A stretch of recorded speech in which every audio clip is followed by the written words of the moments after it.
Good evening and welcome to this episode of The Big Picture, Big Conversations. My name is Tom Mukwana and I'm your co-host, your usual co-host. I say co-host because I'm used to saying that. Every week I do this with Justine, but she's not here with us today. But I have a panel strong enough to dissect exactly what's happening in Kenya right now, specifically the fuel problem in the country. We've seen videos of long queues and news of petrol stations that do not have fuel to supply, and that could have a huge implication not only on your transport money but also on the food that you possibly put on your table. And it all connects to the US-Israel war on Iran. It's what's burning in the Middle East. It's choking up a strait that is critical for your food deliveries and for your fuel, and we'll get into that in this episode. For that, I am joined by Ogutu Okudo. She's the Chief Executive Officer of Guru Energy. She's also a previous board director at National Oil Corporation of Kenya, and she's also a Forbes 30 under 30. Asante sana for joining us. Thank you. And we also have Daniel Njoroge. He's an energy economics and policy analysis lecturer at the School of Business, Karachi University. He also serves as a board member of Africa Utility Forum, which provides strategic advisory and policy guidance to governments. And I believe the Kenyan government is on that list as well. Yeah. Asante sana for joining us. Thank you for having me. Ogutu, you know about the energy sector in Kenya. What's happening at the fuel pumps? Well, thank you so much. It's great to be here and to be able to sort of discuss what's happening in the country. There's a lot of conversation, a lot of naming and shaming, a lot of blaming. But what the current situation in the country is, it's not any different from any other net importing countries of petroleum products. From when the war broke out in Iran on 28th of February, we've seen drastic changes as to the oil price. We've seen drastic changes as to the landed cost of oil. We've seen changes to the pump price. And there's different facets that go into the calculation of this. And now with the 15th coming, when we do review our oil prices, there's a lot of the pump price, there's a lot of skepticism. What will that be based off a lot of the conversations that we've seen? I think one of the most important things we need to really be very clear about is, of course, this is constantly moving and constantly changing. We saw the ceasefire that was announced last week by President Trump. The viability of that, is it going to be short-term? Is it going to be mid-term or long-term? But what it does put into this scenario and understanding for all Kenyans is that things are no longer going to be the same, and they can't be the same. The routes and the agreements we've had, we now have to be able to reanalyze and recalibrate and see what do we need to do to ensure energy security. Energy security is a life form of any country. When we talk about Kenya, a lot of people only think about this fuel crisis as the pump price, but they forget, by the time these products are moving all the way here to Kenya, there's so many other different facets and factors that these products do play in the greater economy. So we have to be able to analyze it as so, but we also have to know it's a moving target, and meaning that there are going to be changes that do come, whether today or even overnight. Yeah, changes to the fuel prices and the dynamics of the fuel cost. Absolutely. And, I like to give this example of, if you look at a country like Cuba today, Cuba have not had fuel or petroleum products for a couple of months now, since the beginning of the year. They just got a shipment from Russia. But what does that actually mean? We have seen food supplies being impacted. We have seen water supplies as well being impacted. So the changes in price and this fuel crisis has much deeper effects and impacts on the Kenyan economy than just the pump price. Yeah. Daniel, Yes. what sort of effects are we speaking about? What is she referring to when she says the fuel prices could change so much? I think Madam Ogutu, and I want to thank her for that recap. What she's talking about is about the impacts that we are having as a result of this geopolitical context that we are experiencing. And to echo just what she's saying is that if you look at the entire supply chain, because you remember, Kenya is a fuel-dependent country. we are fuel-driven country. What that essentially means is that fuel is key in driving all sectors of the economy of this country. Talk of the aviation, for instance, talk of the health sector, talk of the agriculture. If you look at the entire supply chain of agriculture, a lot of components you'll find fuel is part of it, transporting even raw materials, bringing produce to the market. You can imagine that kind of a shock. So that's essentially the impact that this kind of crisis is bringing into the country, basically. Yeah. But on the economic side also is the issue about now the foreign exchange, the currency. Because remember, we buy these commodities from a dollar perspective, from a foreign denominations, okay? And I think these were the things that informed the G2G kind of arrangement. The drafters, or rather the architectures of this model, were trying to strike a balance between two things, interesting things. Number one was to secure fuels for the country, and number two, to ensure that we have a stable currency. Remember, we do not have these dollars. So the more if you buy fuel and you replenish the dollar, the more difficult, you get into a more difficult, scenario. So basically that is it.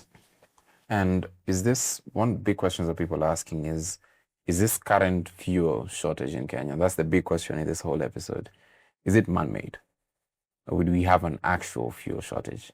And I know we're speculating here, but how does it look from both your sides? Well, what I'll say is this. Kenya has for the longest time relied on our OMCs and different players in the sector to be able to fill part of that mandate of our strategic petroleum reserves. Our strategic petroleum reserves exist for a reason, for shocks like this. You've looked at a country like the United States. Their strategic petroleum reserves, they've used approximately 100 million barrels. And why have they done so is because when you have these reserves, the reason is when we get ourselves in situations like this, where you need to be able to, first of all, there's disruptions with supply. That's number one. 50% of the oil around the world comes and moves through the Strait of Hormuz.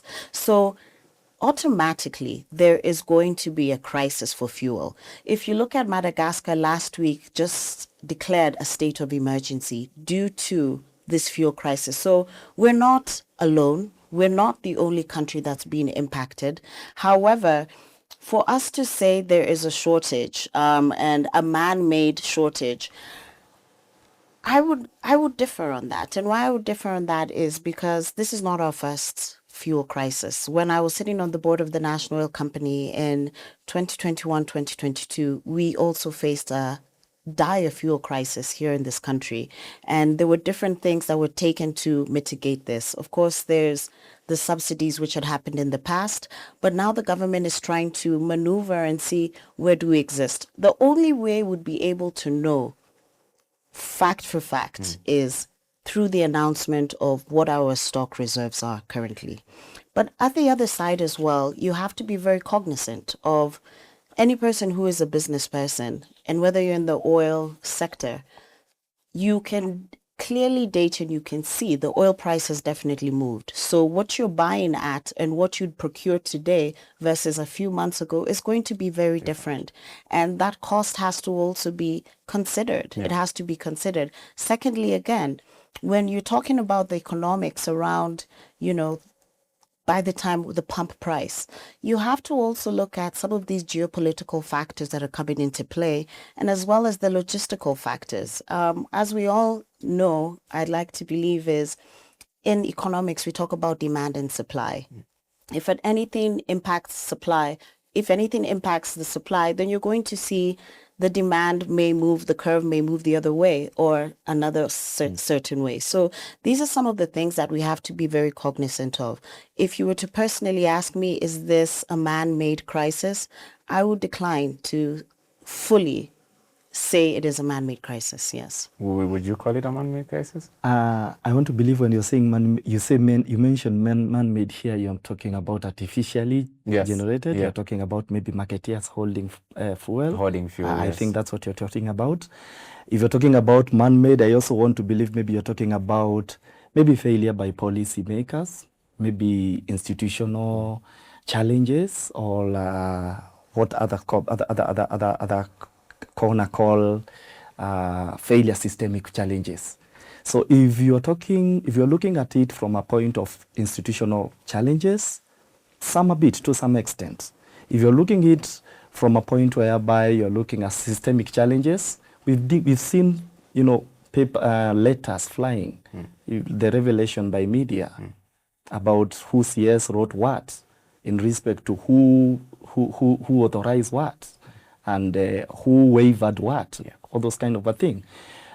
Clearly you can see there is some kind of institutional systemic challenges there, because you want to believe that if really fuel is coming, then these things should be seamless, and so that you do not create a shortage like that, like the one that you have, a major crisis like the one that you have.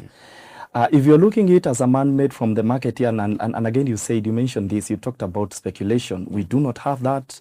We try to think, because you remember the population of Kenya today, the mistrust is so high. Yes.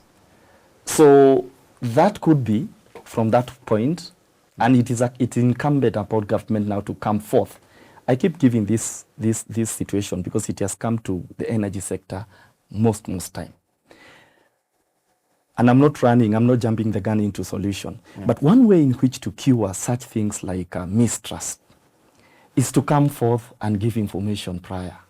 You try, you see, it's like the way I can do business with you. And I say I was supposed to do a delivery to you, and I failed 2 hours or maybe 2 days or whatever time is. If I came before and mentioned that to you before, that will it will lessen the whole thing.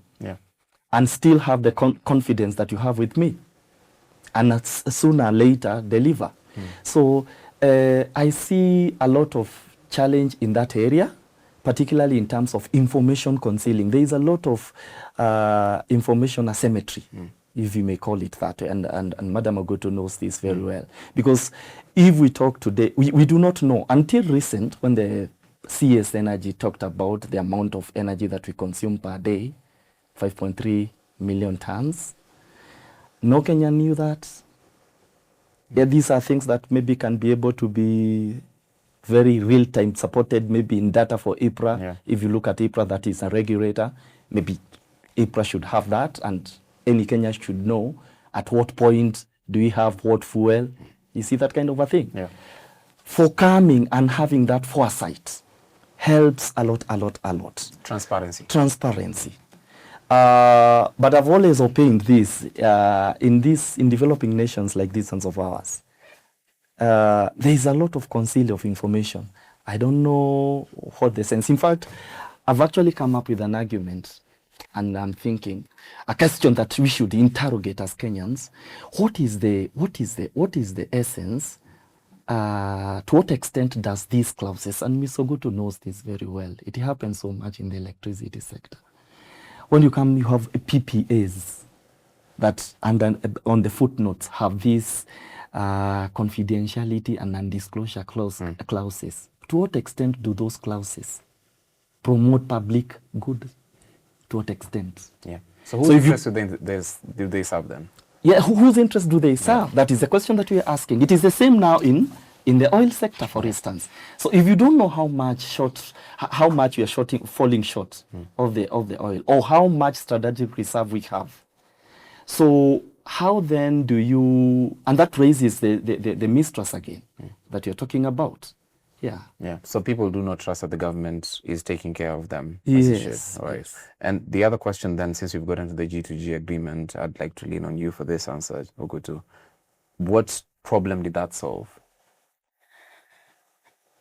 Before I answer that question, I want to add as to what Mr. Njoroge just touched on here, and that is the public mistrust. One of the most dangerous things you can have is public mistrust. But unfortunately, the petroleum sector is a sector that is sometimes, unfortunately, there's a lot of information that is withheld. And this is case in point with, for example, even in Turkana, when we had our model PSC, our production sharing contract, that was something that was, till today, many people have not seen it. They don't know what exactly is happening in Turkana based off where tallow oil left off and where we're moving forward.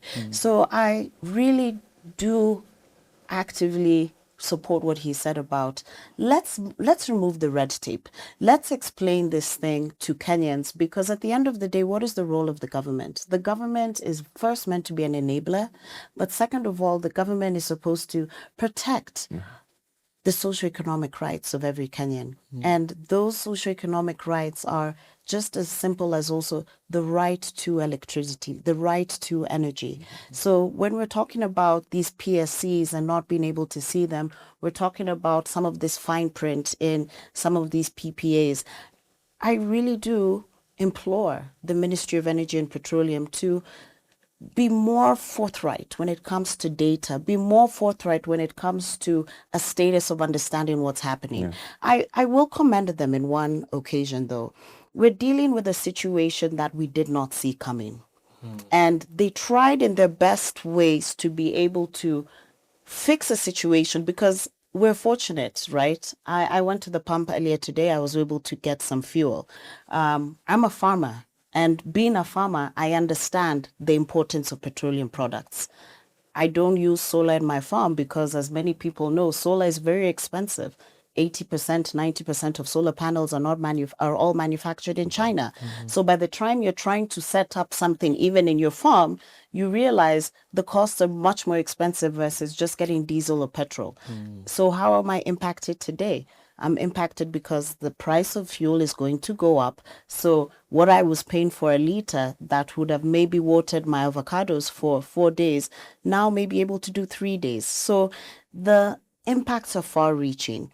So when we go into the G2G, what was the spirit of the G2G? The spirit of the G2G was, if we go back and we look into where we were as a country a few years ago, we're talking about when the US dollar to the Kenya shilling exchange rate had reached 165. Today, we're at approximately about 129. The country, one of the largest users of foreign reserves, is in paying for petroleum product. So what that did was the creation of the G2G was to ease a bit of that through government-to-government discussions. And I like to say government-to-government because a lot of people also, again, we use a lot of terminology not everyone understands. Government-to-government bilateral discussions to be able to, one, ease our foreign exchange demand and what was needed of us. So instead of having to pay maybe in the cycle of 30 days, it now became a question of, okay, you have maybe 60 to 180 days. So this put off a little bit of pressure for us as an economy, number one. But then also beyond it, it ensured that supply of petroleum products. When now the government, as I mentioned again, the government being an enabler, of course, prior we had the open tender system where we would see different OMCs bid to bring in different cargoes. But with this G2G, now we were able to see, to ensure, first of all, from a supply side that we are secure. So has it been able to do so? I would like to say yes, it has to a great extent, because from the year 2021, Kenya has not had an actual fuel crisis until right now. Of course, we are seeing pockets of places around this country where there is no fuel. And I was able to watch our cabinet secretary for energy and petroleum, Waziri Wandai, today in his parliamentary briefing when he was getting some of these questions. And he did go into detail in telling Kenyans where we are from a reserve standpoint, where we stand. But again, one of the things is half of these questions would not be arising if we actually followed the law. What do you mean by that? The Kenyan law stipulates very clearly that we are supposed to have strategic petroleum reserves. And these petroleum reserves are supposed to be to the equivalent of 60 days. So this would be able to now ease some of these pressures. As I mentioned earlier, the U.S. has used some of their petroleum reserves, approximately maybe 30%, to ease some of these pressures, manage the price at the pump, manage also for all the industries that do rely on these petroleum products. And then still at the same time, you have to be able to appease your local citizenry. So I do believe, so that was the spirit of G2G. So even when we analyze this fuel crisis and where we are today, we really need to dig deep and look at it from a short-term basis, a mid-term basis, and a long-term basis. East Africa, from an energy infrastructure standpoint, is actually quite ahead on the continent if you were to look at it. We have our East Africa electricity pool, where we're able to pull electricity and sell electricity between countries. Yeah. That does not exist in areas like West Africa. So that's why I was very surprised and shocked when I saw President Tinubu of Nigeria saying they should be thankful. They're not like Kenya. I'm sorry. In Kenya, we have much better access to electricity than Nigeria could even compare or dream of in the current situation. But in the midterm and the long term, as I was talking about this energy infrastructure, there's a lot of exciting things happening in the petroleum sector in East Africa. We already have the East Africa crude oil pipeline. That's going from Uganda to Tanzania. We already have Uganda have said they want to extend the pipeline from Eldoret to Uganda. You have South Sudan, ever since the crisis, the Sudan war, civil war broke out. Even for them, with a majority of their oil fields in the north of South Sudan, they've had to now look and see how can we also recalibrate and ensure that we are able to get products. So they're also now analyzing different export routes. Does that mean possibly extension of the pipeline into South Sudan? That could be an option. But then again, keeping in mind, Uganda are becoming an oil producing country. Within the next few months or a year, by the time ECOP is done, you're going to see some of their fields, the Tilenga field, Kingfisher fields, they'll be able to produce, products. So then, and they also are building a refinery. So that interconnectedness that already exists in East Africa, some of these issues and the challenges we're having in probably the next 5 to 10 years, we will be reanalyzing, and we may not necessarily need to go with the G2G agreement with Middle Eastern countries. from the Middle East, because now we'll be able to tap into the resources. All right, that's a very good point you're making, because I'm about to get into, are we sourcing fuel from one part of the world? And is that really cushioning us from any shock, any global shocks? I think I would like to see the crisis also from the other side of the coin, that it is giving us opportunity also. Remember, it is until now that we are seeing Dangote make significant. I think his revenues have increased and skyrocketed 5 to 10 folds or something like that. His market base now is no longer traditional, like West Africa alone. Even European countries like France are able to get those hydrocarbons from him because of the crisis that we're experiencing. So like you're putting it, Thomas, it's time maybe we rethink this. Somebody said adversity is good because it helps you also to come up with solutions that you could not see. That away from our traditional oil producing countries that we've been importing those products from, maybe it's time that we begin to produce. And Madam Ogutu just mentioned a very key thing about the interconnectivity and the selling, the market power pool of selling the resources within our borders. Remember, Tanzania, as we speak right now, has significant gas deposits in Songo. Okay? Look at Angola. They have serious deposits in oil and gas also. Mozambique. Remember, President Daniel was here, I think 2 weeks ago. And why not get into an arrangement with Mozambique, for instance, and Angola? Why not get even into partnership? You remember President Museveni, during the last launch of the SGR, mentioned, and I think this has been now, it's in public domain, that Uganda did acquire some significant stakes in the Kenya pipeline company. You know, that alone is a very pivotal thing. If you look at the population, because we are one people as a member state of the East Africa, why would they suffer then? Why not look at this thing that you're calling the Kenya Pipeline Company as a regional ownership thing? Maybe it's time that we begin to look at those arrangements. What's coming between us and making those arrangements right now? I think mindset, to me, our greatest barrier has always been our mindset. And those mindset are with the policy makers. They are with the academia like us. If you go today into the ivory tower and you try to look at the repositories, no one wants to talk so much. Hardly will you find a research that talks about how you can be able to get these hydrocarbons from any other place. We only want to look at the soft thematic issues, things that are already there, you know. Thinking out of the box, think totally different. Even renewable, maybe this is time to even upscale on the battery system, particularly the battery segment, if you look at the electricity ecosystem. How about enhancing that so that, because you see, challenge with the renewable greatly has been the battery system, the battery energy storage system. Should we do significant improvement on the battery system? I am telling you this thing, and here we are talking about durability. So you can be able to power a car, for instance. It could go even 3 months. So you can imagine if that kind of a solution was here, the EV solution in respect to now battery, Madam Ogutu, she will not have to fuel, like she said. You'll switch your car to battery mode and be able to drive your operations. And one question that you'll hear all over the place, and you are both professionals within these two fields. Someone might say, okay, we are sourcing most of our fuel from the Middle East. We're sourcing a lot of it from ready places with established fuel economies. Middle East, countries like Saudi Arabia, Canada, Iraq.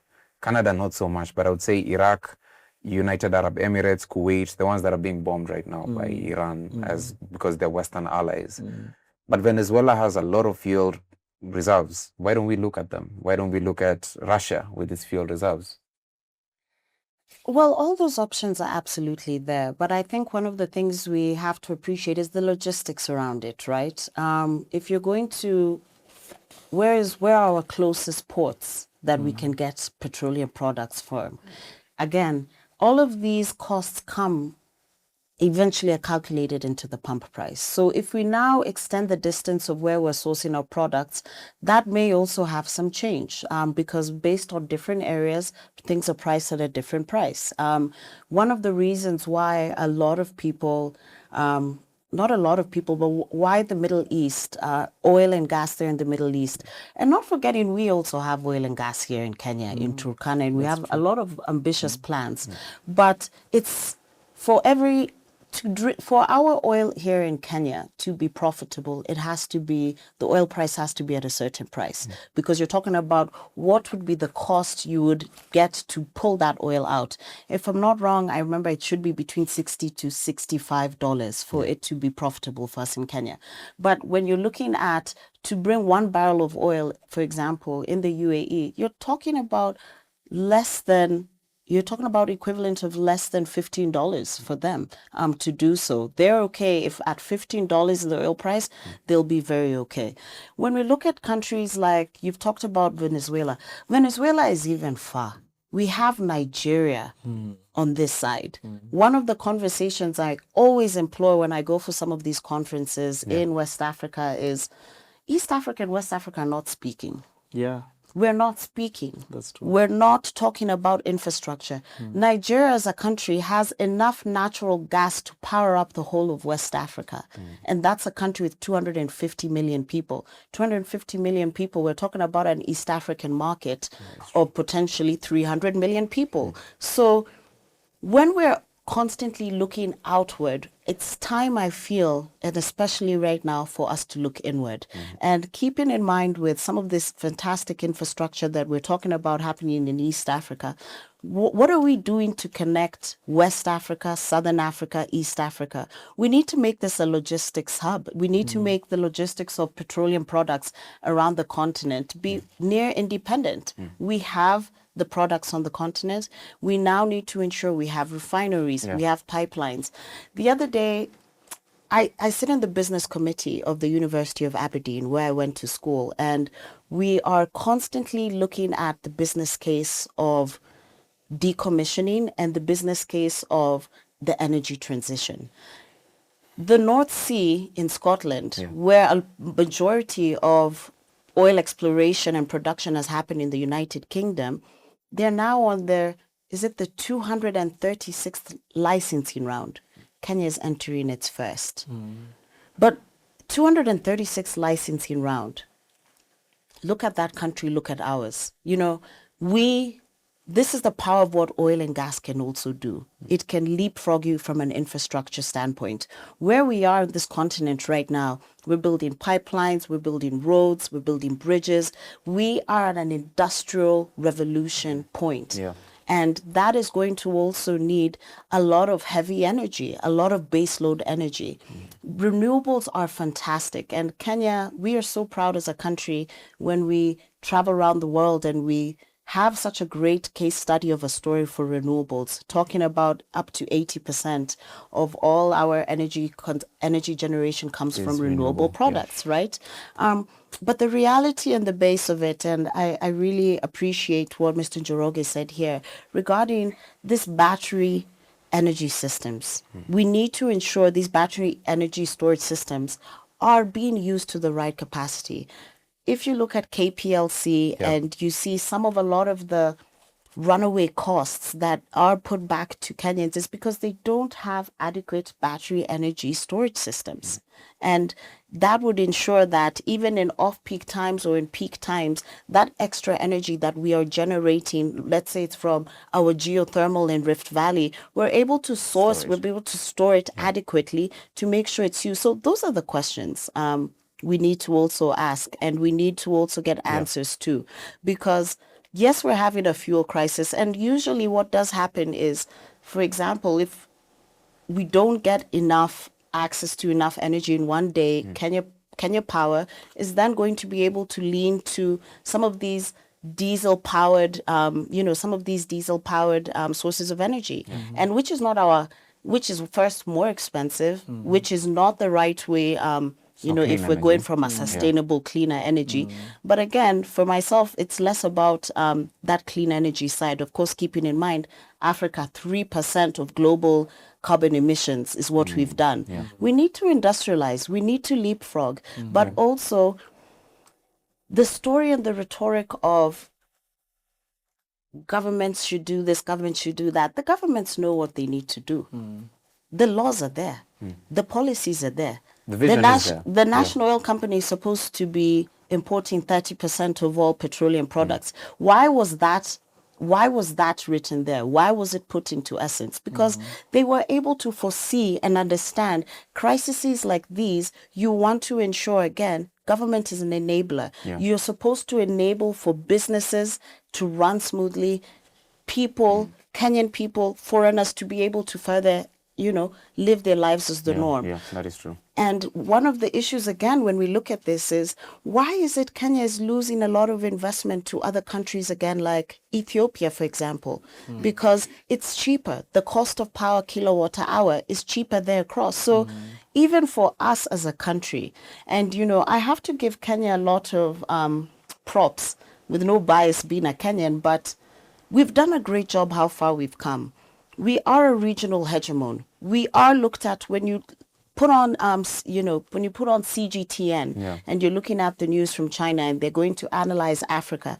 They'll analyze probably 4 countries just from the top, and they'll pick Kenya, they'll take South Africa, they'll take Nigeria, and then in the north, they'll probably take Tunisia, Egypt, or Morocco. So it tells us that we are a leader in this continent, and the things that happen here really impact energy security and energy conversations and what that means. Daniel. Yes, please. This economy, fuel runs the economy, basically. As much as we look to renewables as a solution, fuel runs the economy. It's what gets fertilizer to places. It's what gets people to places.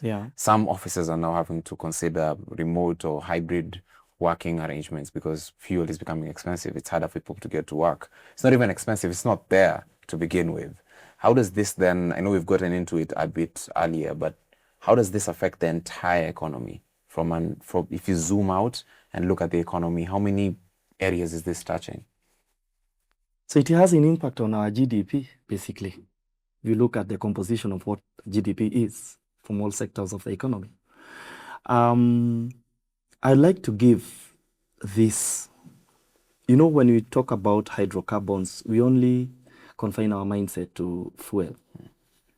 But I keep saying this, that fuel, if you look at the ecosystem of fuel, there are around 10,000 derivatives of fuel. So talk of bitumen, for instance, that is used to in the construction of roads and bridges and something like that, that has been impacted into, or rather maybe the cost of doing a kilometer now, should this situation persist, can be greater. Kenya does import a lot of bitumen from Iran itself. Yes, you see, bitumen is one of the products when you are doing oil refineries. Okay, talk of the reasons, maybe for instance, now that Trump has said, I'm going to block the Strait of Hormuz, where are the resins that are going to come for the medical field going to come from?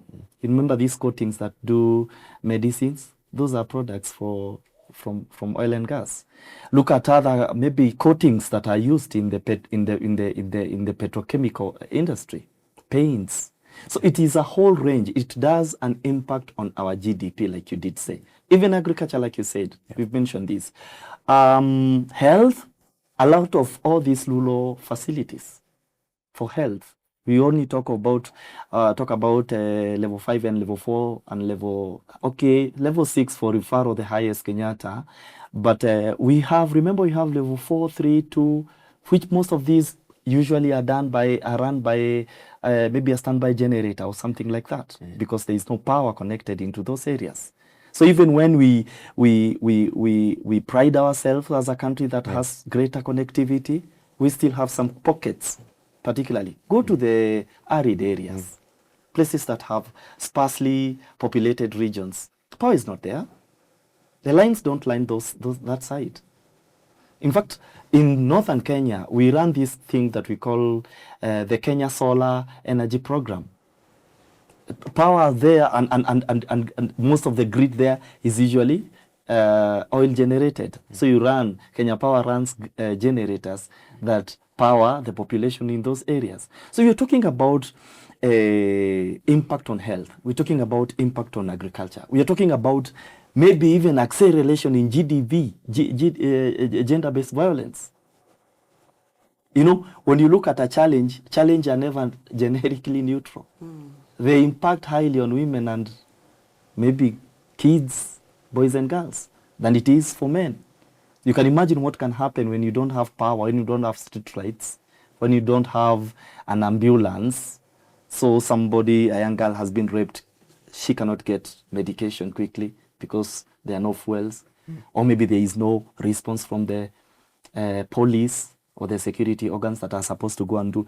All these injustices, even from a legal standpoint, failure to offer justice to the population, it's greater than what we can imagine. And how if I have a household of 4 Yes. in an informal settlement in Kenya, how will I interact with these effects?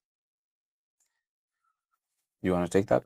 Yeah, well, if we just start off with the price of bread and the price of milk, mobility, the transportation, the person who is going to go bring their milk, whether they're from Nyandarua County and they're going to bring it to Nairobi, or maybe there's an aggregator there, the cost of the logistics is now going to be higher.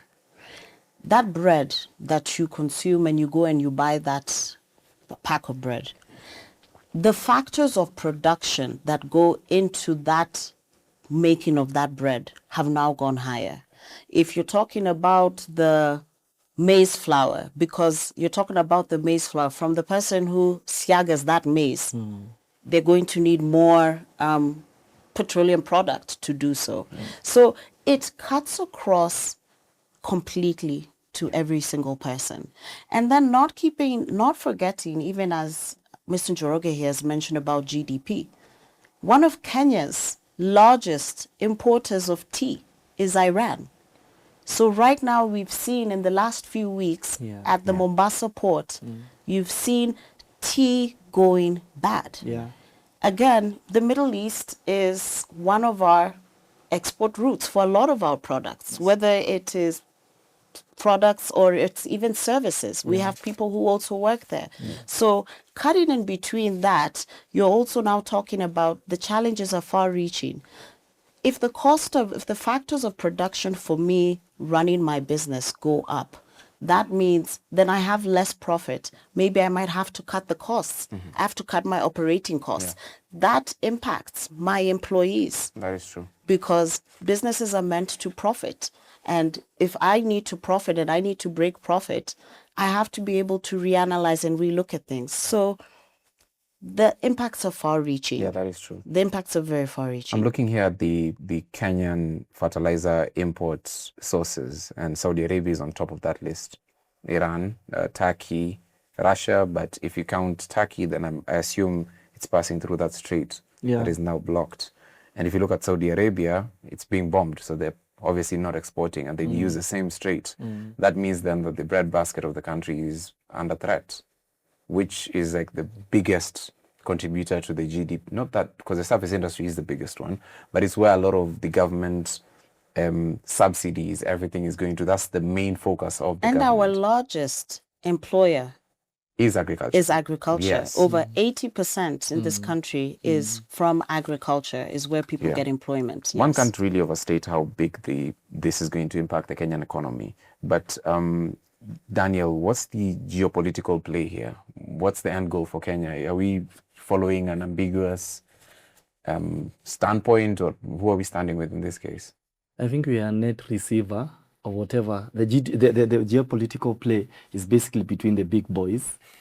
We are a net receiver, basically, of what is going on. Ours, I think, should be how do we benefit from this? How do we come up with solutions for a situation such as this should it occur in the future?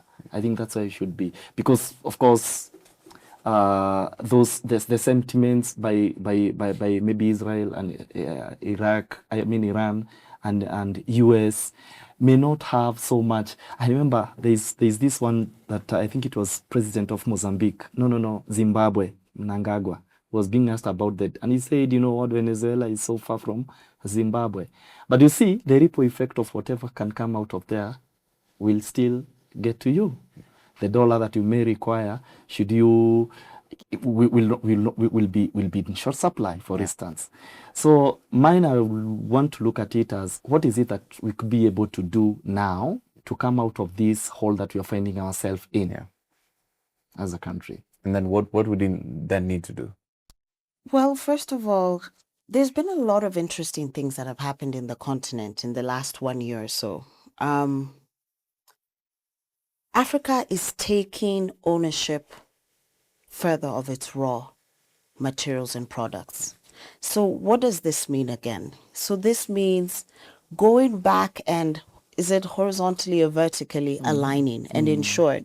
We're talking about fertilizer. I'll tell you for free, I'm a farmer and I farm organically. And I've even now learned how to make our own fertilizer. We, as a country, and even to the Ministry of Agriculture, I really implore them to, beyond just always being a net importer of some of these things such as agriculture, such as fertilizer, what is the government doing to change that? You know, for years we've had all these conversations about Galana, Kulalu, and all of these things that should be happening and should not be happening. But let's put our boots on the ground and let's stop talking about what needs to happen and actually make sure these things happen. Yeah. Beyond that as well, as to the question you've asked, what are some of these other things we can do? Again, we're making progress in Turkana. We've reached we've got to the FDP, the Field Development Plan, which has been passed by Parliament. So that's also going to see us again in the midterm be able to hopefully refine and use our own products and be able to do different things. But further than that, it also means you have to look for other options. Yeah. They say in economics, there's a term when they talk about is it the alternative best option, the next best option, where if you have Abu Dhabi National Oil Company, Emirati National Oil Company, and you also have Saudi Aramco. Fantastic. But now this has put light to, we need to be able to have other partners as well who we can establish some of these different deals with as well in the short term and in the midterm. You talked about some of these other countries like Malaysia. Let's have some of these conversations to see where we can get different options. South Africa, on the other side, you have Angola as well. So there's a lot that can be done. You know, we talked about this conversation earlier about generally where we as a country and saying how last mile connectivity doesn't exist all the way to the end user in some of these marginalized areas around the country. When you put that into context, what that's telling you is as well, we're in a world right now and everyone is talking about this energy transition. And they've now considered, they say LPG, because it is a byproduct of petroleum, is not a clean energy. But you ask yourself, what is a transition? I believe a transition for Africa should be very context-based of your country and where you are and where you're going. If we are talking about the statistic everyone knows is 600 million Africans have no access to electricity. But the other statistic is there's over 1 billion people in Africa who are using unclean cooking solutions. Mr. Njoroge talked earlier about the impact of this on women and girls. It is far-reaching, and I'll tell you why. Because in the rural base, the energy providers are women. Women are the ones who go and collect the firewood. Women are the ones who also go and collect the water, which are used as sources of energy in households. So we have to be able to be very cognizant of that and say, even as the government with their very ambitious Wananchi gas project and some of these different gas projects where they're trying to subsidize, this also has an impact on the cost of gas, the cost of cylinders. If you go to refill your cylinder after the price revision, it may have gone up as well. It might go up.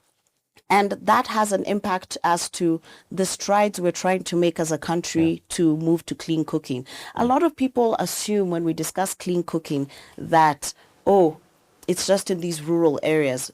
When you actually look at the clean cooking master plan that Kenya did last year and in 2024, some of the key areas that they're looking at include Nairobi. Nairobi, if you were to look at the population base versus what we're using from an LPG standpoint, you would find the metrics are higher in some different counties. So that also tells you there's a lot to be done. We're talking about, he mentioned about these hospitals, you know, and that is why, again, even with the government trying to take that stance of LPG, they're looking at large school kitchens. Those also need LPG. They've been using a lot of unclean cooking sources. We're talking about hospitals as well. They need that as well. A lot of people don't know, but even in hospitals, by the time you see oxygen is being attached there, they don't know that there's LPG that's also being used to power some of these different elements. So seeing all of this, I think sometimes in tragedy and in adversity, as you said, it forces you to open your eyes to things you perhaps had not seen. And I think right now, what Kenyans want to see from the government is how they handle this situation. Can they do a better job of being transparent? Absolutely, they need to. Should we let the legal recourse take its time to see the people who have been mentioned and maybe people who haven't been mentioned be put to trial? That's also another thing. You know, in this country also we've almost become numb to corruption. You know, someone a few years said, let's stop calling it corruption because corruption has become such a butterfly flowery word. It's called theft. You're stealing from the people who have given you a mandate to represent them. It is your absolute duty to be transparent and to be open. When we talk about energy, we always say Ideal energy is affordable. Ideal energy is Reliable. it's reliable, and Must be and sustainable. it has to be sustainable. And clean. You have to look at that also when Yeah. we're talking about the energy and petroleum sector. They need to change. They need to change They what? have to change the way they're looking at things and how they put out information to Kenyans. Kenyans. Yes. Daniel, speaking of theft, the biggest story in the country right now is what she's referred to. CS Wandai at the Energy Committee, and he was asked questions about a scandal over, was it 600,000? Of the 60,000. It's actually 60,000. There are a number flying is in the region of about billions. Yeah, it's in billions, but the tons is in thousands, Yeah, tens of tons, yes. thousands. Yes. So 60,000 metric tons of fuel that is imported into the country, and it allegedly was imported through two companies outside the government-to-government deal. What was the effect of that going to be had it not been stopped? For starters, my simple response would be, one, I don't know how far in terms of corruption is, because we'll have to wait and see what the DCI, or rather what comes out, otherwise we'll be speculating on. But the effects of corruption in a situation such as that will be enormous. Yeah. It means there are some areas or pockets of the countries that do not have access to those energy resources. Yeah. It means some pockets of the countries do not maybe have been injured in terms of job opportunity, because like Madam Ogutu just said here, when you have an escalating prices in some of these resources, that means cost of operation for even businesses, farms, and even households, for instance. I know of a restaurant, a middle-income restaurant, that uses up to, say, 60,000 Kenya shillings in terms of fuel. Gas, that is, sorry, which is fuel. 40,000 in terms of power. And it's a middle, it's not a very big establishment. Yeah. So what would be an ideal, a rational way for a farm like that to do? Maybe downsize, or maybe reduce operations. What does that mean to a household, for instance? Or increase the price Or for increase your the customers. price. Okay. And then remember, there is this very imperative that we have about reduced disposable income in these countries. You know, this country has been injured seriously. A survey was done, I think a research that I think by Kenya Bureau of Statistics, that show an average Kenya earns around 30,000. Okay. People who are in the region of 100K going plus are less than, I don't know, 10,000. I don't know. Yeah. You remember this? I remember those. There are yes. numbers flying into regions of that, which means exactly this, that the disposable income for the population of this country is significantly lower. Yeah. Unemployment levels, again, higher. What do you mean? Unemployment levels are about 60%. 60%. So you can imagine this is exacerbating. What you're just telling me is further exacerbating the situation and making the situation worse. Yeah, in an economy that is already not doing well. Yes, in an economy that is already not doing well. Unfortunately, we have to wrap up. And I'd love to ask you both two questions to wrap up. How long do you think until we see a complete fuel shortage in the country?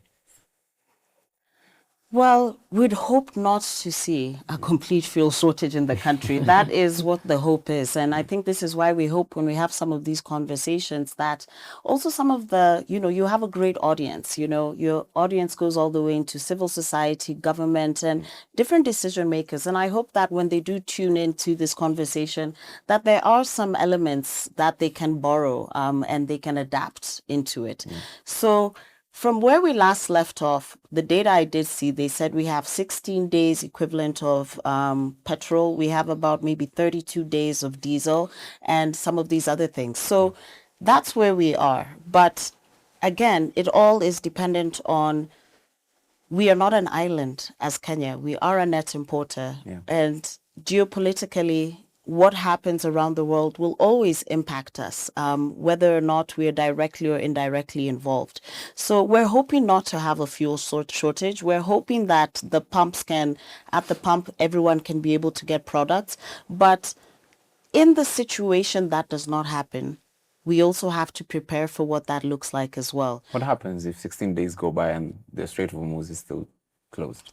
Well, fortunately, I believe that's why they said when Waziri Wandai was speaking today, he mentioned that there are even ships that are already on the way with products. So I believe that sets us up for at least 45 days secured of what we have. We don't know how many tons, millions of tons that these ships have, but we stay optimistic. I always like to say it's good to look at the glass half full rather than half empty. But it's very serious where we are. It's very serious. And we're fortunate as a country we've not had to declare a state of emergency as other countries have done. We hope not to get there. But if we do get there, we also have to be prepared for that. Yeah. Daniel, what's the way forward? I would want to look at your question from a perspective of what is it that we are doing to make sure that we mitigate and cushion the population. And looking at the structure of fuel prices, for instance, we have a component called, I think it's load levy, that has been returned 7 shillings or something like that. Yeah. If you interrogate the structure of levies and taxes that are put in, you'll find out that there are some taxes and levies that are not necessary. Yeah. Or rather, what do they do? Maybe they have no use. Maybe it's time to maybe adjust our physical space with a view to have greater affordability for the people. If that means reduced taxes or removal of some levies, if that means subsidies, but again, that one has to be carefully done here by Treasury, looking at our budgetary constraint and how we've done. But I believe I believe, like you said, because you mentioned this about corruption, there are a lot of these levies that do not, and they have been there for the longest. In the region of about 12 levies, thereabout 7 to 12 levies, thereabout. What is the essence of each of all these levies, for instance? Yeah. It's a very good point. And if I could add one thing, I remember when we were looking at the fuel crisis in 2021, 2022, and one of the questions and one of the things that did come up was the fact that when you look at these different levies and you look at the different steps and the different charges, for example, I don't know if this is still there, but there was allocation for 5% of demurrage. Yeah. 5%. Yeah. Meaning whatever product comes in, you can minus 5% and say something happened, this happened. Yes. And that cost still comes back to us as Kenyans. Yes. So these are the things where we say, let's be transparent. Yeah. And let's also, if you're talking about these levies, I know from time to time you may see one road around the country and be told, this is from the fuel levy, right? But these other levies, let's understand how much, where did it go, and report back to Kenyans. If the government did a better job of being open, I believe a lot of this distrust that Mr. Njoroge and I have been discussing here, it would definitely be quailed a bit. That is true. That is true. Unfortunately, we've run out of time, and time will only tell, right? How far the fuel costs rise. But I think the levy question is very important. But we have one comment here, and this, I believe, is the question that I asked: where can't we just get fuel from Venezuela? And Adriana Joshua says, yep, logistics matter, the premiums wouldn't make sense, and that's the point you were making. Logistically, it's a bad idea to do that. And on our pages, we asked people before the show started. Reports confirm severe fuel shortages in Kisii, Busia, Nyamira, Kericho, Nakuru, and Murang'a. And we asked, have you been personally affected by Kenya's fuel crisis on the ground? And their tally was interesting. 42.9% said not affected at all. I believe that's why we are saying maybe it could get to people. And then 28% say they couldn't buy fuel past 1K, past 1,000 Kenyan shillings. That's 29%. And then no fuel in one or more than one station, 14.3% said, and another 14.3% said experienced a fuel shortage. So you can see that almost 50% of people say that they have probably not seen fuel at a certain petrol station, experienced a certain kind of shortage, and some saying that the amount that they could purchase was bottled at, it was capped at 1,000 Kenyan shillings. And also videos that were pasted in the comments of no fuel at all in places like Wote, which is a very interesting thing that only time will tell again. Yeah. If I may add lastly to that, what that also puts to challenge is for even Kenya Pipeline, Ministry of Petroleum, we have storage places around the country. And when you're talking about some of these places, I can immediately map out and realize that there's not enough storage capacity in some of these places.